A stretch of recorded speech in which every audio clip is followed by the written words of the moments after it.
Russia has sharply escalated the diplomatic stakes, calling the deadly boat incident off Cuba's coast an aggressive provocation by the United States. Moscow's foreign ministry says the episode was aimed at triggering conflict and worsening tensions in the region.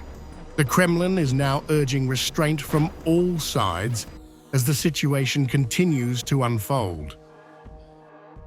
This is an aggressive provocation by the United States aimed at escalating the situation and detonating a conflict.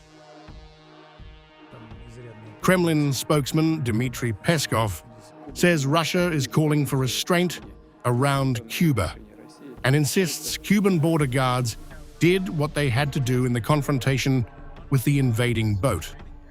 The statement places Moscow firmly on Havana's side as the fallout from the maritime clash continues to unfold. Russian officials have also signaled they are reviewing additional support measures for Cuba, including possible fuel assistance amid tightening U.S. pressure.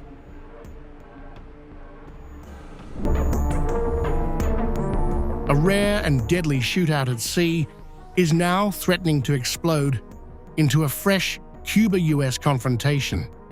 Cuban border guards say a U.S.-registered speedboat entered Cuban waters near Falcones Cay, triggering an armed clash that left 4 people dead and 6 wounded.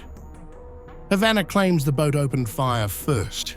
Washington says it is not taking Cuba's version at face value.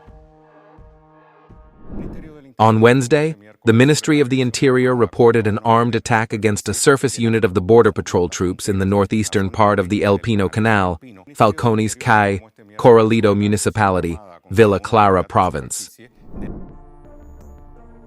Cuba has framed the incident as a terror infiltration attempt, claiming the passengers were armed Cubans living in the United States, allegedly carrying assault rifles, handguns, Molotov cocktails, and homemade explosive devices. Havana says 2 of the surviving suspects are wanted on terrorism charges and that another alleged accomplice was arrested on Cuban territory. As part of the ongoing investigation, it has been established that the neutralized speedboat with Florida registration number FL7726SH was carrying 10 armed individuals who, according to preliminary statements from those detained, intended to infiltrate the country for terrorist purposes. But the United States is refusing to accept Cuba's narrative at face value. Secretary of State Marco Rubio says, Washington is independently verifying the facts, checking who owned the Florida-registered vessel and whether any Americans were on board. The U.S. Coast Guard and Department of Homeland Security have been deployed to investigate. We're not going to base our conclusions on what they've told us. And I'm very, very confident that we will know the full story of what happened here, and we will know it soon. And then, we'll respond appropriately based on what that information tells us. Rubio has underlined just how abnormal this incident is, warning that armed shootouts on open seas between Cuba and U.S.-linked vessels are almost unheard of. The White House says it is monitoring the situation as details remain unclear and the diplomatic fallout begins to take shape.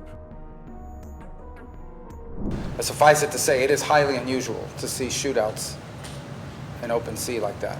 It's not something that happens every day. It's something, frankly, that hasn't happened with Cuba in a very long time.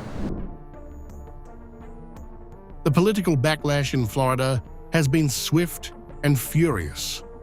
Lawmakers are demanding investigations and accusing Havana of using excessive force. The clash is now feeding into a wider U.S. political storm over Cuba, sanctions, and Washington's hardline pressure campaign on the communist island. The incident comes at a moment of peak tension, with Cuba facing an energy crisis after U.S. pressure on oil shipments and the Trump administration ramping up its regional posture. With 4 people dead, competing narratives emerging, and investigations now underway on both sides. What began as a maritime clash is fast becoming a diplomatic flashpoint between Havana and Washington.